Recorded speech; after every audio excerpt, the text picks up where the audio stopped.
حالانکہ پیچھے فضل اور رحمت ذکر دو چیزوں کا ہو رہا ہے۔ تو عربی گرامر تو تقاضا یہ کرتی تھی کہ جب پیچھے دو چیزوں کا ذکر ہے تو آگے اس میں اشارہ بھی تثنیہ والا ہونا چاہیے تھا، مگر باری تعالیٰ نے اس مقام پر دو کا ذکر کر کے اشارہ واحد والا استعمال کیا۔ تو معاذ اللہ کیا قرآن پاک میں کوئی غلطی رہ گئی ہے؟ ایسا تو کوئی سوچ بھی نہیں سکتا۔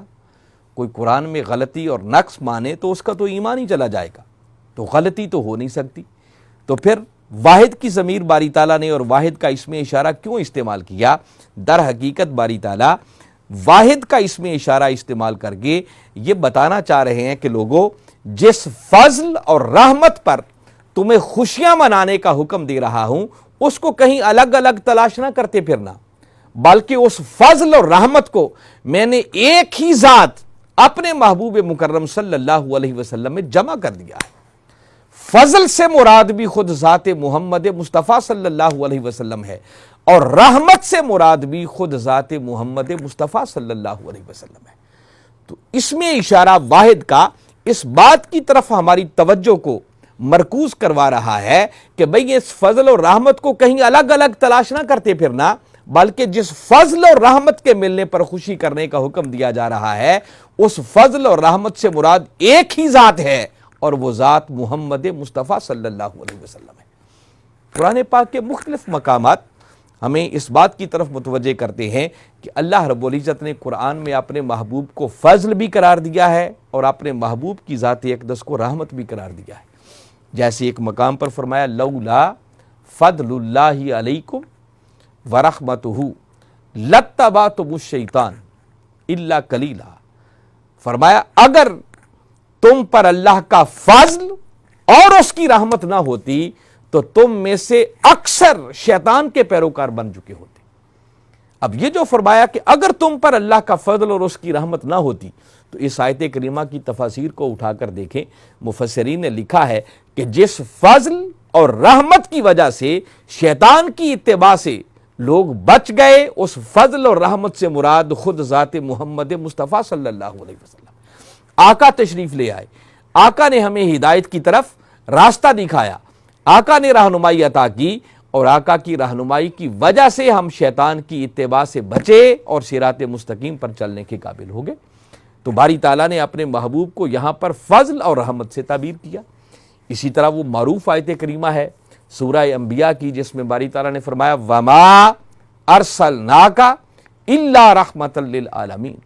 فرمایا محبوب مکرم ہم نے آپ کو سراپا رحمت بنا کر بھیجا۔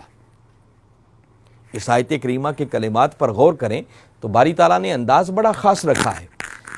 براہ راست یوں نہیں فرمایا کہ محبوب ہم نے آپ کو رحمت بنایا، نہیں،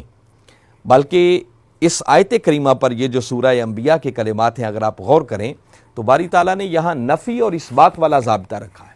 فرمایا وَمَا أَرْسَلْنَا، یہ ما نافیہ ہے، باری تعالیٰ فرما رہے ہیں کہ محبوب ہم نے آپ کو نہیں بھیجا، وَمَا أَرْسَلْنَاكَ، محبوب ہم نے آپ کو نہیں بھیجا إِلَّا رَحْمَةً لِلْعَالَمِينَ، سوائے اس کے کہ سب جہانوں کے لیے رحمت بنا کر۔ حالانکہ قرآن پاک کا اسلوب یہ ہے کہ قرآن اپنی بات کو لمبا نہیں کرتا، بلکہ قرآن کم سے کم لفظوں میں اپنی بات کو مکمل کرنا چاہتا ہے، کیونکہ قیامت تک آنے والے احوال پر قرآن نے ہدایت فراہم کرنی ہے۔ اب سادہ لفظوں میں بھی یوں کہا جا سکتا تھا کہ باری تعالیٰ سمپلی فرما دیتے ارسلناک رحمۃ للعالمین، محبوب ہم نے آپ کو سراپا رحمت بنا کر بھیجا، نہیں، پہلے نفی کی، محبوب ہم نے آپ کو نہیں بھیجا، اور پھر فرمایا الا رحمۃ للعالمین، ہاں اگر بھیجا ہے تو سراپا رحمت بنا کر بھیجا۔ اور یہ قرآن کا اسلوب ہے کہ قرآن جب کسی بات کی اہمیت کو اجاگر کرنا چاہتا ہے تو پہلے ہر چیز کی نفی کرتا ہے، اور پھر جس کی اہمیت بیان کرنا مقصود ہو اس کا اس بات لایا جاتا ہے۔ جیسے باری تعالیٰ نے اپنی توحید کی بات کرنا چاہی تو سادہ یوں نہیں فرمایا کہ میں معبود ہوں میری عبادت کرو، نہیں، بلکہ فرمایا لا الہ، عبادت کے لائق ہے ہی کوئی نہیں، کوئی معبود نہیں ہے۔ جب ہر معبود باطل کی نفی ہو گئی تو پھر آگے فرمایا الا اللہ، ہاں اگر کوئی ہے تو وہ صرف اللہ کی ذات ہے۔ تو پہلے ہر طرف سے توجہ کو کاٹا جاتا ہے، پھر ایک شے پر اس کو مرکوز کیا جاتا ہے۔ سمپلی اسی طرح باری تعالیٰ نے فرمایا وما ارسلناک، محبوب ہم نے آپ کو نہیں بھیجا الا رحمت للعالمین، سوائے اس کے کہ سراپا رحمت بنا کر، جس کا معنی یہ ہے کہ باری تعالیٰ فرما رہے ہیں کہ محبوب ہم نے آپ کو ہر حال میں رحمت ہی رحمت بنا کر بھیجا ہے۔ آپ کو جس پہلو سے دیکھا جائے، جس اینگل سے دیکھا جائے، جس زاویہ نگاہ سے دیکھا جائے، ہم نے آپ کو ہر پہلو کے اعتبار سے سراپا رحمت ہی بنا کر بھیجا ہے۔ آپ کائنات کی مختلف چیزوں پر کبھی غور کریں، کوئی چیز اگر کسی وقت رحمت ہے تو وہی چیز کسی وقت زحمت بھی بن جاتی۔ پانی اللہ کی بہت بڑی رحمت ہے، لیکن وہی پانی اگر سیلاب بن کر آ جائے تو رحمت کی بجائے زحمت بن جائے گی۔ ہوا اللہ کی ایک رحمت ہے، اور وہی ہوا اگر آندھی اور طوفان بن کر آ جائے تو وہ رحمت کی بجائے زحمت بن جائے گی۔ اسی طرح الغرض ہر شے پر آپ غور کرتے جا لیں، اگر ایک وقت میں وہ رحمت ہے تو وہی کسی لمحے زحمت بھی بن جاتی ہے۔ مگر قربان جائیں تاجدار کائنات صلی اللہ علیہ وسلم کی اس شان پر کہ باری تعالیٰ فرما رہے ہیں کہ محبوب ہم نے آپ کو ایسا سراپا رحمت بنا کر بھیجا ہے کہ آپ کے وجود مسعود کو جب جس لمحے جس پہلو جس زاویہ نگاہ سے بھی دیکھیں، اللہ نے آپ کو بس رحمت ہی رحمت بنا کر بھیجا۔ تو اپنے محبوب کو باری تعالیٰ نے فضل بھی قرار دیا ہے، اب رحمت بھی قرار دیا ہے۔ یہ وجہ ہے کہ باری تعالیٰ نے یہاں واحد کا اسم اشارہ استعمال کر کے اس بات کی طرف متوجہ کیا ہے کہ لوگوں جس فضل اور رحمت کے ملنے پر تمہیں خوشیاں منانے کا حکم دیا جا رہا ہے، اس فضل اور رحمت کو کہیں الگ الگ تلاش نہ کرتے پھرنا، بلکہ اس فضل اور رحمت سے مراد ایک ہی ہستی ہے، اور اس ہستی کا نام ذات محمد مصطفیٰ صلی اللہ علیہ وسلم۔ تو گویا باری تعالیٰ نے بڑے زوردار طریقے سے اپنے محبوب کی ذات اقدس کی طرف متوجہ کیا، جس سے میں پھر یہی بات آپ لوگوں تک پہنچانا چاہ رہا ہوں کہ اس آیت کریمہ میں باری تعالیٰ نے جس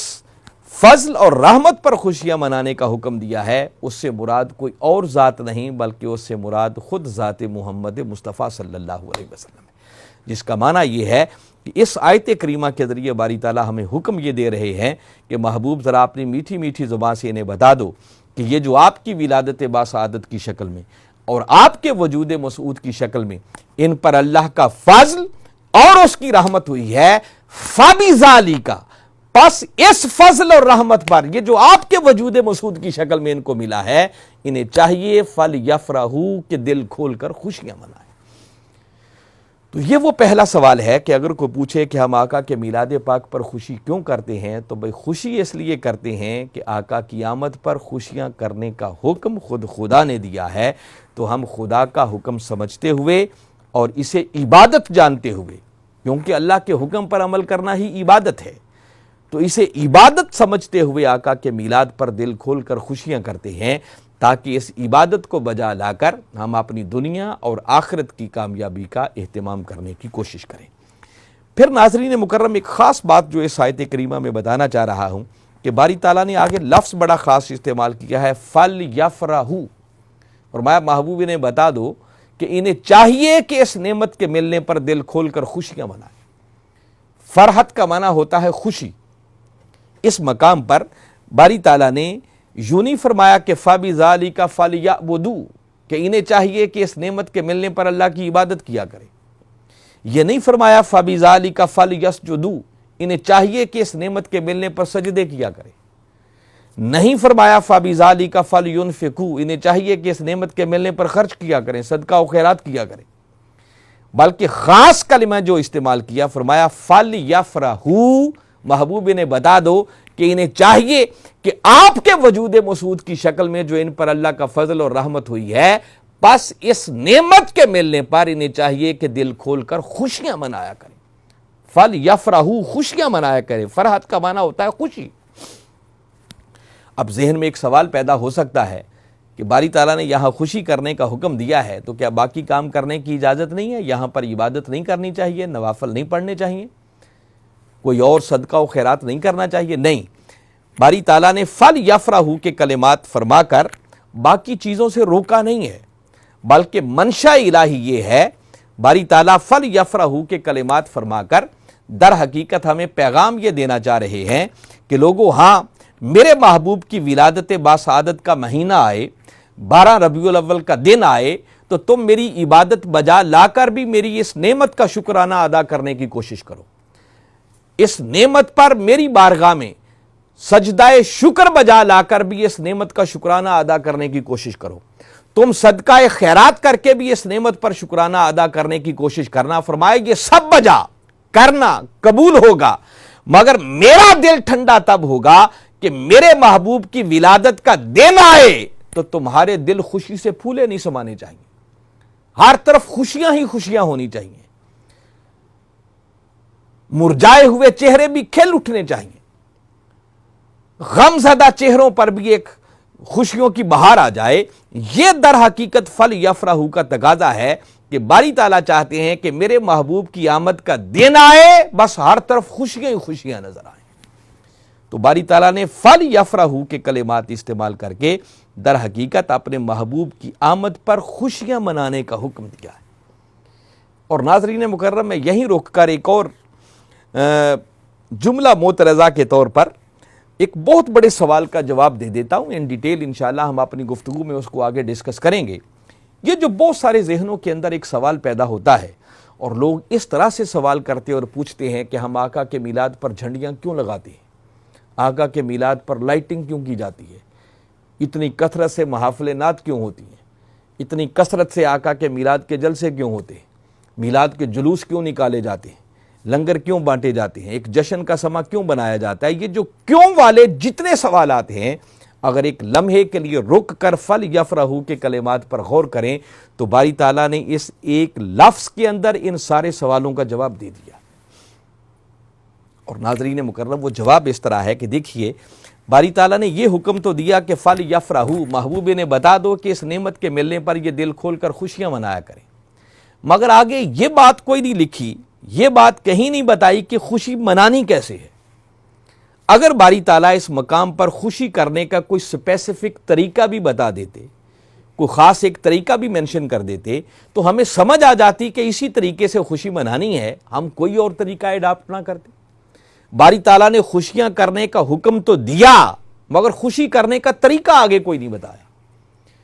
جس کا مطلب در حقیقت یہ ہے کہ فل یفرحوا کے حکم کو مطلق رکھ کر اس پر کوئی کنڈیشن، کوئی شرط، کوئی قدغن، کوئی پابندی نہ لگا کر در حقیقت باری تعالیٰ یہ سمجھانا چاہ رہے ہیں کہ لوگوں تمہارے ہاں خوشی کرنے کا جو بھی جائز طریقہ ہو سکتا ہے، بس ایک بات کو ملحوظ خاطر رکھنا کہ خوشی کرنے کا وہ طریقہ حرام کے زمرے میں نہ آئے، شریعت اس سے منع نہ کرتی ہو، وہ ناجائز نہ ہو. بس اس ایک بات کو مد نظر رکھنا. فرمایا اس سے ہٹ کر تمہارے ہاں تمہارے رسم و رواج کے مطابق خوشی کرنے کا جو بھی جائز طریقہ ہوتا ہے، ہر اس طریقے سے تمہیں میرے محبوب کے میلاد پر خوشیاں منانے کی اجازت ہے. جس کا مطلب یہ ہے کہ فل یفرحوا کے ذریعے باری تعالیٰ گویا یہ دروازہ کھول رہے ہیں، یہ ہمیں اجازت دے رہے ہیں کہ بھئی ہاں، اگر کسی شخص کا دل میرے محبوب کی آمد پر نوافل پڑھ کے خوش ہوتا ہے تو بھئی وہ نوافل پڑھ لیا کرے. کسی کا دل سجدہ شکر بجا لا کے خوش ہوتا ہے تو وہ شکرانے کے سجدے کر لیا کرے. کسی کا دل صدقہ و خیرات کر کے خوش ہوتا ہے تو بھئی وہ صدقہ و خیرات کر لیا کرے. کسی کا دل سیرت کا جلسہ کر کے خوش ہوتا ہے تو بھئی وہ سیرت کا جلسہ کر لیا کرے. کسی کا دل جھنڈیاں لگا کے خوش ہوتا ہے تو بھئی وہ جھنڈیاں لگا لیا کرے. کسی کا دل لائٹنگ اور چراغاں کر کے خوش ہوتا ہے تو بھئی وہ لائٹنگ کر لے، وہ چراغاں کر لے. کسی کا دل مٹھائیاں بانٹ کر خوش ہوتا ہے تو وہ آقا کے میلاد پر مٹھائیاں بانٹ لے. کسی کا دل میلاد کا جلوس نکال کر خوش ہوتا ہے تو بھئی وہ میلاد کا جلوس نکال لے. کسی کا دل آقا کی نعتیں پڑھ کر خوش ہوتا ہے تو بھئی وہ آقا کی نعتیں پڑھ لے. کسی کا دل آقا کے میلاد کے جلوس میں اونٹوں اور گھوڑوں کے رقص کروا کے خوش ہوتا ہے تو بابا شریعت تو اس سے بھی منع نہیں کرتی. ہمارے بیٹوں کی شادیاں ہوں، خوشی کا موقع آ جائے، وہاں پر ہم اونٹوں کے گھوڑوں کے رقص کروائیں، وہاں کوئی شریعت ہمیں یاد نہ آئے، اور آقا کے میلاد کی خوشی آ جائے تو دل فتوے ڈھونڈتا پھرے. تو اس بات پر غور کرنا چاہیے کہ کہیں خرابی کہیں اور تو نہیں ہے. فتوے وہی دل تلاش کرتا ہے جو دل کملی والے آقا کی محبت اور عشق سے خالی ہوتے ہیں. اگر دل میں کملی والے آقا کی محبت ہو، عشق ہو، تو عشق تو بہانے تلاش کرتا ہے کہ یار کی آمد پر خوشی منانی کیسے ہے. تو گویا فل یفرحوا کے کلمات در حقیقت اس بات کا جواز فراہم کر رہے ہیں کہ خوشی منانے کا جو بھی جائز طریقہ ہو سکتا ہے، حرام نہیں ہونا چاہیے، ناجائز نہیں ہونا چاہیے، شریعتوں سے منع نہ کرتی ہو، باقی ہر طریقے کے ساتھ آقا کے میلاد پاک پر خوشی کرنے کی اجازت فَلْيَفْرَحُوا کے کلمات کے ذریعے اللہ نے عطا کر دی ہے۔ اور رہی صحیح کسر، باری تعالیٰ نے اگلے کلمات ہوا خیر مما یجمعون کے اندر نکال دی۔ فرمایا میرے محبوب کی آمد پر خوشیاں منا کر، لائٹنگ کر کے، چراغاں کر کے، نعتیں پڑھ کے، میلاد کا جلسہ کر کے، جلوس نکال کے، کہیں یہ نہ سوچنے بیٹھ جانا کہ معلوم نہیں ہے اس پر کوئی اجر بھی ملے گا یا نہیں، یہ اللہ کے ہاں عبادت بھی ٹھہرے گا یا نہیں، بلکہ باری تعالیٰ نے آگے فرمایا ہوا خیر مما یجمعون، سن لو میرے محبوب کے وجود مسعود کی شکل میں ملنے والے اس فضل اور رحمت پر خوشی کرنا، فرمایا یہ ہر اس عمل سے بہتر ہے جو تم اپنے لیے جمع کرتے ہو۔ اب انسان اپنے لیے کیا جمع کرتا ہے؟ اگر دنیا کو دیکھیں تو انسان مال و دولت جمع کرنے کی کوشش کرتا ہے،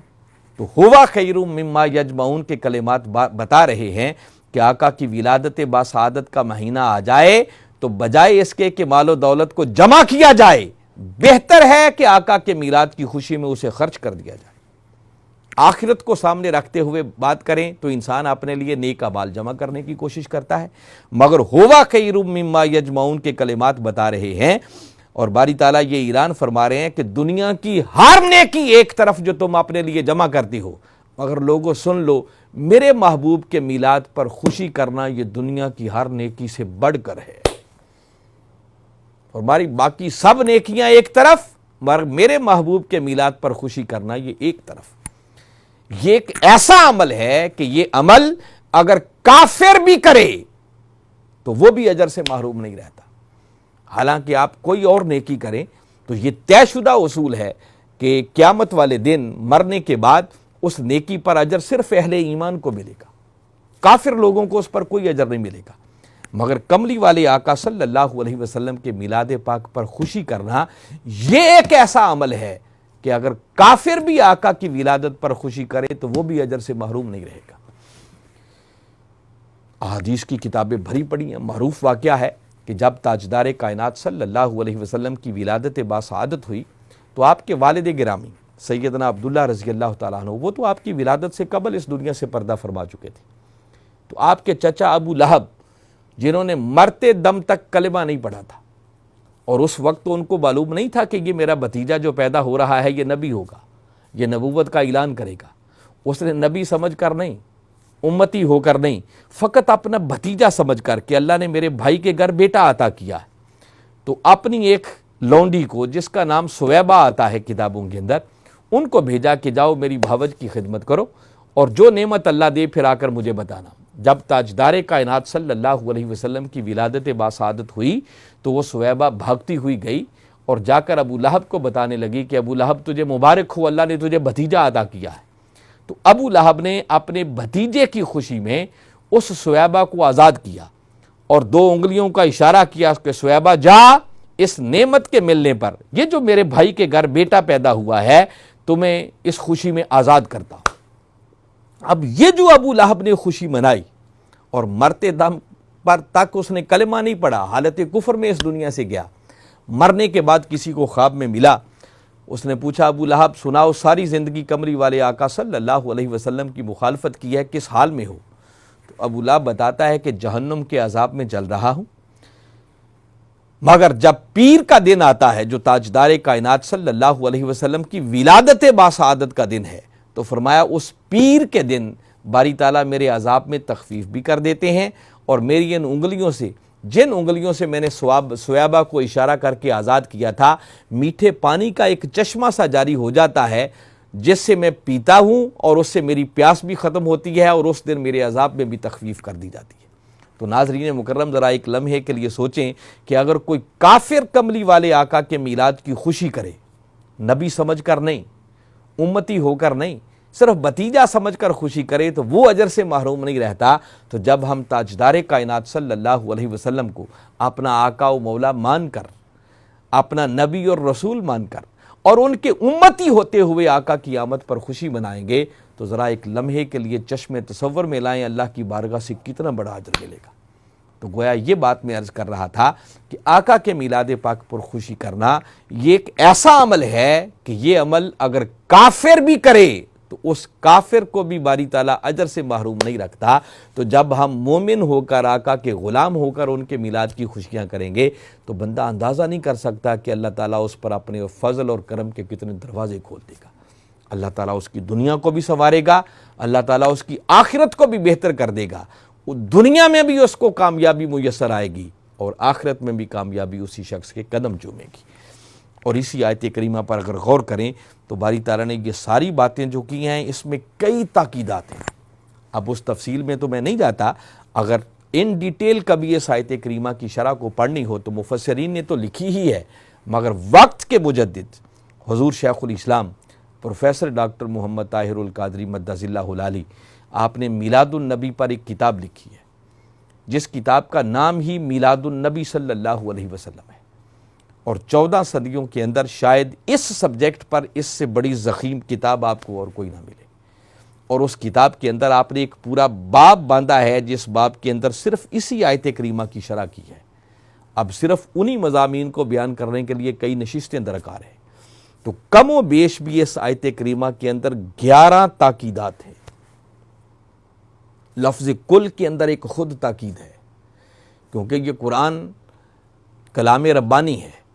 تو قرآن کی آیت ہونے کی وجہ سے یہ حکم خدا ہے، مگر لفظ کل بتا رہا ہے کہ یہ فرمان مصطفیٰ ہے صلی اللہ علیہ وسلم۔ تو یہ اللہ کا حکم بھی ہے، اس کے محبوب کا حکم بھی ہے، تو دوہری تاکید اس کے اندر آ گئی۔ پھر بفضل اللہ، یہ جار اور مجرور با کا آ جانا یہ الگ ایک تاکید کا فائدہ دیتا ہے۔ پھر وبرحمتہ، آگے پھر جار اور مجرور، وہ اگلی تاکید بن جاتی ہے۔ پھر فبذالک، فا یہ حرف تاکید ہے، پھر آگے با کا لفظ آتا ہے، وہ تاکید کے لیے ہے۔ پھر ذالک اس میں اشارہ، یہ الگ تاکید پیدا کر رہا ہے اور متوجہ کیا جا رہا ہے کہ یہ فضل اور رحمت جو میرے محبوب کی ولادت باسعادت کی شکل میں تمہیں ملا ہے۔ پھر فلیفرحوا میں دیکھیں تو فا تاکید کے لیے ہے، لام تاکید کے لیے ہے، یفرحوا یہ امر کا صیغہ پھر تاکید کے لیے ہے، اور ہوا یہ پھر آگے ایک تاکید پیدا کر رہا ہے اور اس بات کی طرف متوجہ کر رہا ہے کہ یہ جو تمہارا خوشی منانے کا عمل ہے اور خیر مما یجمعون، ہر عمل سے بہتر ہونا، یہ ایک الگ تاکید پیدا کر رہا ہے۔ تو کئی تاکیدات کے ساتھ گویا باری تعالیٰ اس مقام پر حکم دے رہے ہیں کہ لوگو، میرے محبوب کی ولادت باسعادت کی شکل میں یہ جو تم پر اللہ کا فضل اور اس کی رحمت ہوئی ہے، تمہیں چاہیے کہ دل کھول کر اس نعمت کے ملنے پر خوشیاں منایا کرو۔ دیکھیے، کسی کو ایک بار کہہ دینا بھی ایک بہت بڑی تاکید ہے، عقل مند کے لیے تو اتنا ہی کافی ہوتا ہے، اور پھر اللہ کی ذات اگر فرما دے تو پھر اس کے آگے تو کوئی حیل و حجت کی گنجائش نہیں رہتی۔ اور وہی خدا ایک نہیں، دو نہیں، تین نہیں، چار نہیں، اگر 11 تاکیدات کے ساتھ خدا ایک ہی حکم دے تو ذرا چشم تصور میں لائیں وہ کتنا بد نصیب شخص ہوگا جو پھر بھی اس حکم کی نافرمانی کرے۔ تو گویا اللہ رب العزت کا اتنی تاکیدات کو وارد کر کے یہ اس حکم کی طرف متوجہ کرنا اس بات کی طرف اشارہ کر رہا ہے کہ آقا کے میلاد پر خوشی منانا اللہ کے ہاں اس عمل کی اہمیت کیا ہے، یہ کتنا بڑا عمل ہے۔ اگر ہمیں اس بات کی سمجھ آ جائے کہ یہ کتنا بڑا عمل ہے تو شاید ہم ساری زندگی ہی آقا کے میلاد کی خوشیاں مناتے رہیں۔ خدا کرے کہ ہمارے اوپر وہ دروازے کھلیں کہ ہمیں اس حقیقت کی خبر ملے کہ آقا کے میلاد پر خوشی کرنا یہ کتنا بڑا عمل ہے، اور پھر ہم آقا کے میلاد پر خوشیاں کر کے اپنی دنیا کو بھی سنوارنے کی کوشش کریں اور اپنی آخرت کو بھی سنوارنے کی کوشش کریں۔ الحمدللہ منہاج القرآن کے اندر اسی بات کی طرف ترغیب دی جاتی ہے، اور اس صدی کے اندر وقت کے مجدد حضور شیخ الاسلام پروفیسر ڈاکٹر محمد طاہر القادری مدث اللہ العالی جس طرح آپ نے امت کو میلاد منانے کی ترغیب دی ہے، اس صدی کے اندر وہ پھر اپنی مثال آپ ہے۔ مجھے معلوم ہے، اچھی طرح یاد ہے کہ اس میلاد پر بڑے بڑے بدعت اور اس کے حرام ہونے کے فتوے لگائے جاتے تھے، لوگ ڈرتے تھے میلاد منانے تھے، مگر حضور شیخ الاسلام اور منہاج القرآن کی وجہ سے یہ ہمارے اوپر کرم ہوا کہ آج میلاد کا انکار کرنے والے بھی میلاد منانے کی بات کرتے، وہ بھی میلاد بنا رہے ہیں۔ اور پھر بالخصوص منہاج القرآن کے مرکز پر جو لاہور میں ہے، جیسے ہی ربیع الاول کا چاند نکلتا ہے میلاد کی خوشیاں شروع ہو جاتی ہیں، ہر طرف لائٹنگ ہوتی ہے، چراغاں ہوتا ہے، ہر روز آقا کے میلاد پاک کے جلوس نکلتے ہیں، پھر ضیافت میلاد کا اہتمام ہوتا ہے، ڈیلی محفل ہوتی ہے جس میں نعتیں ہوتی ہیں، آقا کی عظمت کے گن گائے جاتے ہیں، مختصر بیان ہوتا ہے، لوگوں کی ضیافت کا اہتمام کیا جاتا ہے، اور پھر جیسے جیسے 12 ربیع الاول کا دن قریب آتا جاتا ہے یہ سب خوشیاں اپنے جوبن اور عروج کی طرف بڑھتی چلی جاتی ہیں، اور پھر 12 ربیع الاول کی رات، جس رات تاجدار کائنات صلی اللہ علیہ وسلم کی ولادت باسعادت ہوئی، کم و بیش پچھلی 4 دہائیوں سے مینار پاکستان کے سائے میں ایک عظیم الشان عالمی میلاد مصطفیٰ کانفرنس ہو رہی ہے، اور اس کانفرنس کے پھر کیا کہنے کہ جس میں نہ صرف ملک پاکستان کے بلکہ دنیا کے طول و عرض سے لوگ اس میں شرکت کرتے ہیں، بڑے بڑے علماء، بڑے بڑے مشائخ، پھر جامعۃ الازہر سے اور قاہرہ سے اور سعودی عرب سے، معلوم نہیں کہاں کہاں سے بڑے بڑے عظیم مشائخ اس میں شرکت کرتے ہیں، پھر خود حضور شیخ الاسلام اس کانفرنس کی صدارت فرماتے ہیں، اور کسی وجہ سے اگر آپ تشریف نہ لا سکیں تو دنیا کے جس کونے میں بھی آپ ہوں اس رات باہر صورت لائیو آپ کا خطاب اس کانفرنس میں ہوتا ہے، اور پھر جب آقا کے میلاد پاک کی وہ خاص گھڑیاں آتی ہیں تو اس وقت جو وہاں پر ایک خوشیوں کا منظر دیکھنے والا ہوتا ہے کہ ہر طرف آتش بازی کا ایک سما ہوتا ہے، پھر غبارے فضا میں چھوڑے جا رہے ہوتے ہیں، کبوتروں کو آزاد کیا جا رہا ہوتا ہے، تو وہ ایک عجیب سما ہوتا ہے، اور پھر آقا کی ذات اقدس پر درود و سلام کے جو گجرے بھیجے جا رہے ہوتے ہیں، ایسے لگ رہا ہوتا ہے کہ جیسے عرشی اور فرشی مل کر آج آقا کے میلاد کی دھوم منا رہے ہیں۔ اللہ کی بارگاہ میں دعا ہے کہ ہمیں صحیح معنوں میں ان سب چیزوں کو سمجھ کر ان پر ایمان لاتے ہوئے آقا کے میلاد پاک کی خوشیاں کر کے اپنی دنیا کو بھی کامیاب بنانے کی توفیق عطا فرمائے اور اپنی آخرت کو بھی کامیاب بنانے کی توفیق عطا فرمائے۔ وما علینا الا البلاغ۔